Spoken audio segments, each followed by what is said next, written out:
to my new series on Node.js. In this series, we will explore what Node.js is, how it works behind the scenes, and how we can use it to build backend applications. I'll be keeping the things simple and practical. So even if you are just starting out, you will be able to follow along. So let's get started. We cannot move to Node.js without having a quick overview on JavaScript. This is a versatile, high-level language that is interpreted line by line during the execution and also makes your development flexible and fast. And it is primarily known for bringing interactivity into your web pages. This enables the dynamic content, animations, and complex user interfaces directly within your browser. And last but not the least, JavaScript needs a browser for execution. So every major browser includes a JavaScript engine that allows a JavaScript code to run at the client side. So now we know that this is actually the client side JavaScript that so far we have studied. Now let's take a look at JavaScript engine. This engine is a kind of code which is embedded inside any browser that understands and runs the JavaScript code we write. When we write things like button clicks, animations, or form checks, it is just a text for the browser. So the engine's job is to read that code and make some sense of it and perform the actions that we ask for. This browser needs this engine because without it, it would not know how to process or act on any JavaScript code we include in our web pages. Now the things will start making sense.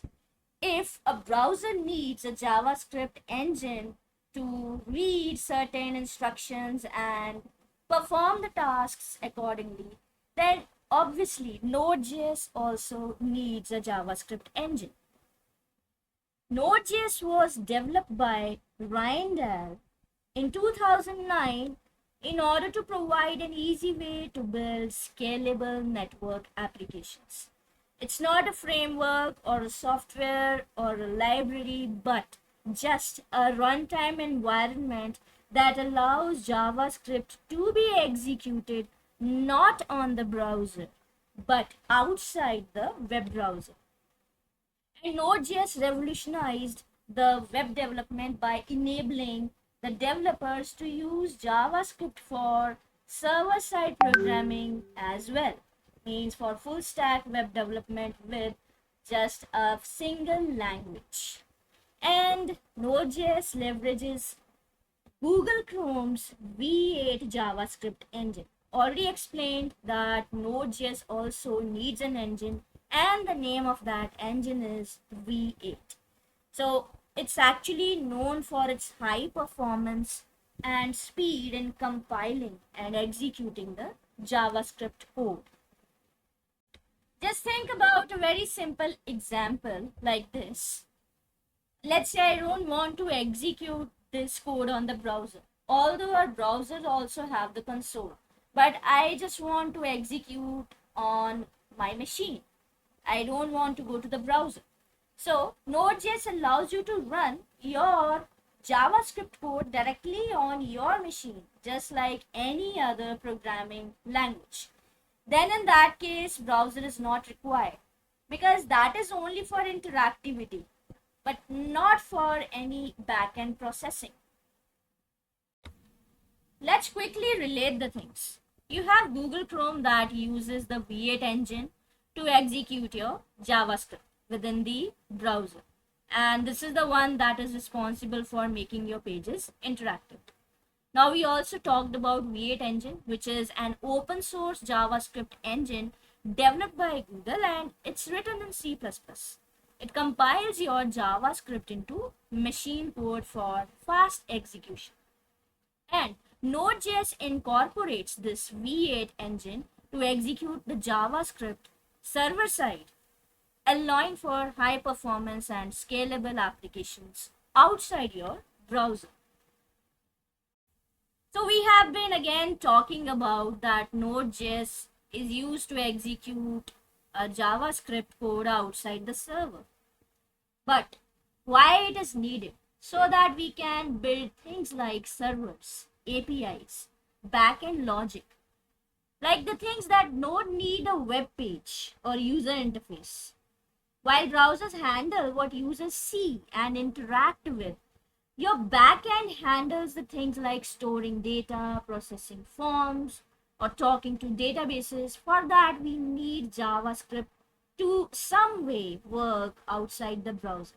And that's exactly what Node.js lets us do. Now, there's a diagrammatic representation. On the left, we have Google Chrome, and on the right, we have Node.js. Both use V8 engine. In Chrome, V8 engine runs the JavaScript inside the browser for handling things like button clicks or interactions, or maybe form submissions. And in Node.js, V8 runs outside the browser. And you must understand that Node.js is not just made of V8. It is actually made of several languages like C++, JavaScript, Python, and C. So what does this mean? It means that Node.js adds system level features around this V8 engine, like access to files, networking, databases, or maybe more. So these things will allow you to build powerful server-side applications using JavaScript. Node.js can be utilized for building scalable server-side applications, including traditional websites and APIs. Also, it's ideal for chat application, online gaming, collaborative tools due to its event-driven and non-blocking I/O model. So by the way, I'll explain these things later.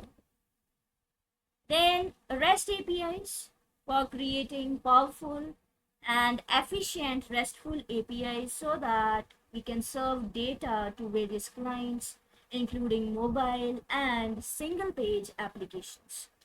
And used for efficiently handling data streams for video, audio, large file uploads without buffering.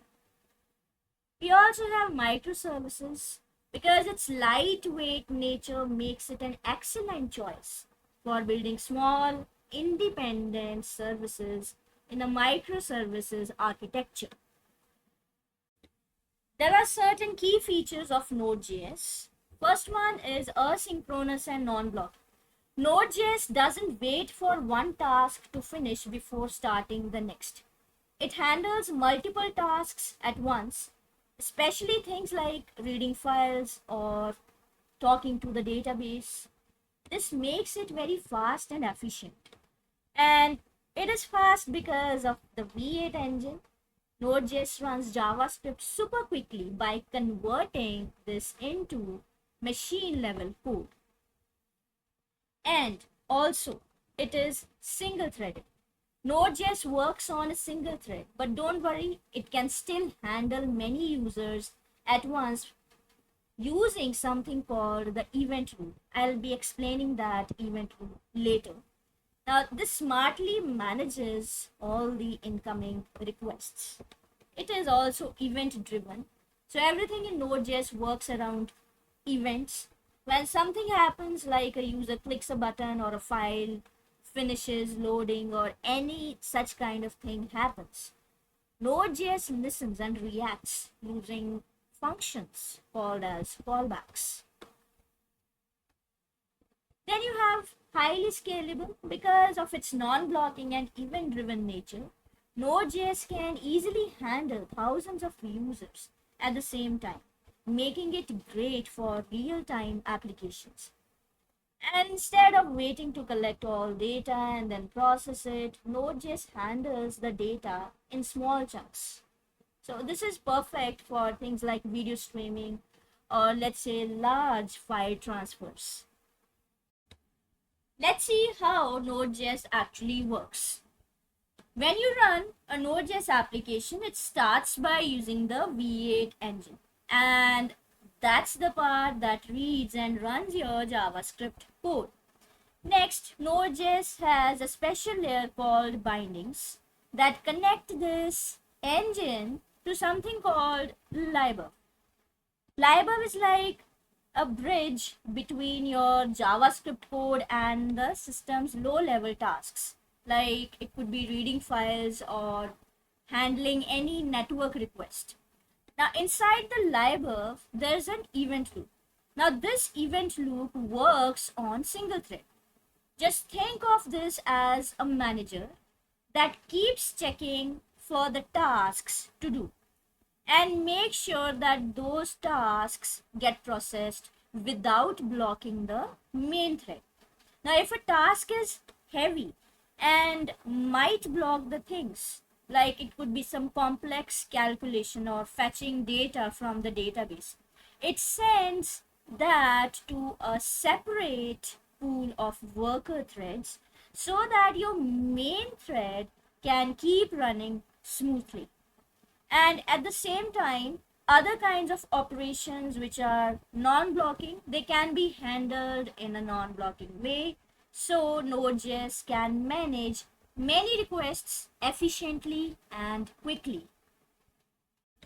Now, since we know that Node.js uses an event-driven system, so this event loop will keep eye on those tasks.